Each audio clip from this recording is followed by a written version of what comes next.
В республике началось формирование нового подразделения для полка «Башкортостан». Поговорим сегодня об этом в программе «Интервью». Здравствуйте, я представляю гостя в студии. Это Сергей Роденко, начальник пункта отбора на военную службу по контракту Республики Башкортостан. Сергей Александрович, здравствуйте. Здравствуйте, Роза. Здравствуйте, уважаемые телезрители. Сергей Александрович, началось формирование нового подразделения, вот я об этом уже сказала. Какие требования к тем, кто решится подписать контракт? Вначале хочу сказать, что в результате проведения организационно-штатных мероприятий у нас появилась возможность направить определенное количество жителей нашего региона для прохождения службы в именном подразделении, а именно в полке «Башкортостан». Требования предъявляются такие же, как и для всех военнослужащих. Из общих требований это возраст от 18 до, в данное подразделение мы будем набирать до 50 лет граждан, годных по состоянию здоровья, ну это опять же традиционно годных с незначительными ограничениями или ограниченно годных по состоянию здоровья, а также желающих проходить военную службу по контракту. Давайте расскажем, как можно подписать контракт, где это можно сделать. Я сейчас говорю не только о жителях Уфы, я говорю о жителях всей республики. Работают ли пункты отбора, куда нужно подойти, куда нужно обратиться, что нужно в первую очередь сделать вот после того, как созрела мысль подписать контракт? Гражданин может обратиться либо в военный комиссариат по месту жительства, либо непосредственно к нам на пункт отбора по адресу улица Революционная, 156. Если гражданин проживает где-то в населенном пункте или в муниципальном образовании, где отсутствует военный комиссариат, можно обратиться в сельскую администрацию или в орган местного самоуправления. Но в любом случае гражданину необходимо будет посетить пункт отбора, то есть приехать в город Уфу для прохождения отборочных мероприятий и для физического заключения самого контракта. Ну и, соответственно, в дальнейшем для отправки к месту службы. Большую помощь в доставке граждан нам оказывают главы муниципальных районов, поэтому, естественно, гражданин будет доставлен и для прохождения отборочных мероприятий к нам в Уфу, и в дальнейшем также будет доставлен транспортом администрации для убытия к месту службы. Но при этом нужно пройти еще и медкомиссию. Да, где это делают, в районах или в Уфе? Медицинскую комиссию можно пройти как по месту жительства, так и непосредственно в Уфе. Медицинская комиссия включает в себя диагностические исследования на основные социально значимые заболевания, такие как ВИЧ-инфекция, гепатит и сифилис, прохождение флюорографического исследования, а также предоставление справочки об отсутствии диспансерного учета в наркологическом или в психоневрологическом диспансере.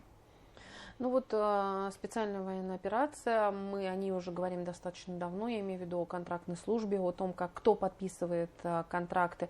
Вот сейчас кто идет на военную службу? Это эмоции, наверное, уже ушли в сторону, теперь это уже осознанное решение, взвешенное. Кто сейчас подписывает контракт?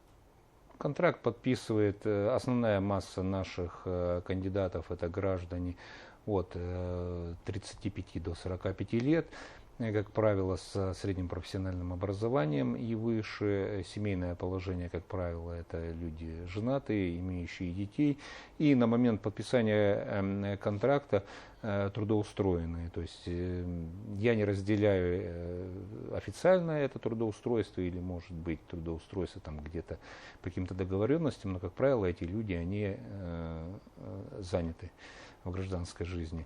Кроме граждан мужского пола, конечно же, обращаются к нам и женщины. К сожалению, есть определенные нюансы для заключения контракта с женщинами и девушками, но в любом случае мы формируем кадровый резерв и при минимальной возможности направляем их для заключения контракта. На сегодняшний день есть необходимость в комплектовании вооруженных сил офицерами.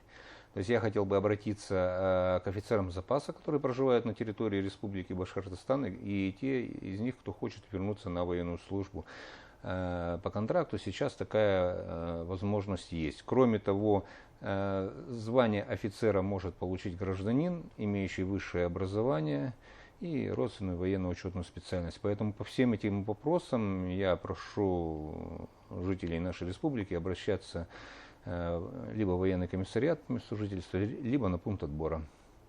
Мы с вами каждый раз говорим о том, что после подписания контракта военнослужащий уже проходит определенную подготовку. Какое время длится подготовка и сейчас это практикуется ли, реализуется ли? Ну, конечно же, подготовка, она находится в компетенции командиров воинских частей, куда направляются военнослужащие. Но в любом случае подготовка существует. Специфика подготовки и ее длительность, она зависит не только от воинской части, но и от формирования, от способа формирования воинской части, а также от военно-учетной специальности. То есть на сегодняшний день мы отбираем даже военнослужащих для формирования подразделений беспилотной летательной авиации, и они проходят обучение на базе каких-то учебных центров Министерства обороны. Те воинские части, которые комплектуются, вновь комплектуемые, так мы их назовем, да, естественно, там проходит подготовка во время их комплектования. Ну вот реальный пример – это формирование наших именных батальонов. То есть во время формирования осуществлялась подготовка одиночная, потом в составе подразделений и так далее. Сергей Александрович, вот вы подняли сейчас вопрос о том, что есть идет набор военнослужащих для работы именно с беспилотниками. Вот насколько сейчас это востребовано и кто требуется именно в это подразделение?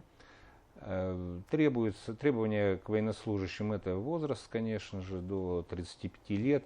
Приветствуется наличие какой-либо подготовки или образования профильного. Но в любом случае будет обучение, как я уже говорил, на базе одного из учебных центров Министерства обороны.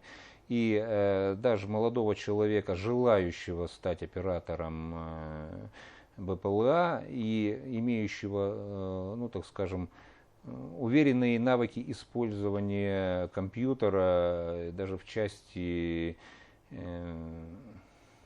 профессионального или, может быть, непрофессионального игрока. То есть это вот приветствуется, вот такие вот качества в человеке. Ну и, как я уже сказал, возраст, конечно же. Сергей Александрович, при этом есть определенная поддержка для тех, кто подписывает контракт на военную службу. Давайте еще раз озвучим условия. Что касается поддержки со стороны государства, то это, конечно же, единовременная выплата в размере 195 тысяч рублей для граждан, подписавших контракт от 1 года и свыше. Это обеспечение денежным довольствием и другими выплатами участников СВО, то есть минимальное денежное довольствие участника СВО у нас сейчас составляет от 210 тысяч рублей. Это приобретение статуса ветеран боевых действий, то есть это дает в дальнейшем получение пенсии либо и различных социальных льгот. Кроме того, для военнослужащих наших именных подразделений Республики Башкортостан со стороны главы республики оказывается дополнительная финансовая помощь. Это выплата суточных в размере 2000 рублей с момента заключения контракта, а также выплат в размере 200 тысяч рублей каждые 6 месяцев прохождения службы. Сергей Александрович, и оказывается помощь и поддержка для близких и родных, для семей участников специальной военной операции, верно? Да, конечно же, в соответствии с указами главы республики не только военнослужащие, участники СВО пользуются льготами, но и члены их семей. Там определено по 30 пунктам вот социальной помощи оказывается и членам семьи, начиная от обеспечения топливом, там, дровами, сертификат на газификацию и заканчивая переводом детей в дошкольные учебные заведения по желанию, так скажем, да, военнослужащих или членов их семьи, а также обеспечение горячим питанием детей в школах и в детских садиках. Ну, это все есть в открытом доступе, поэтому можно с этим ознакомиться. Для получения льгот членов семей военнослужащих необходимо, конечно же, обратиться в военный комиссариат за получением справки о том, что они являются членами семьи участника специальной военной операции. Сергей Александрович, спасибо огромное, что пришли сегодня к нам в студию, рассказали о том, как можно заключить контракт на военную службу. Увидимся с вами еще. Спасибо огромное. Вам спасибо. Всего доброго. Напомню, это была программа «Интервью». Спасибо, что были с нами.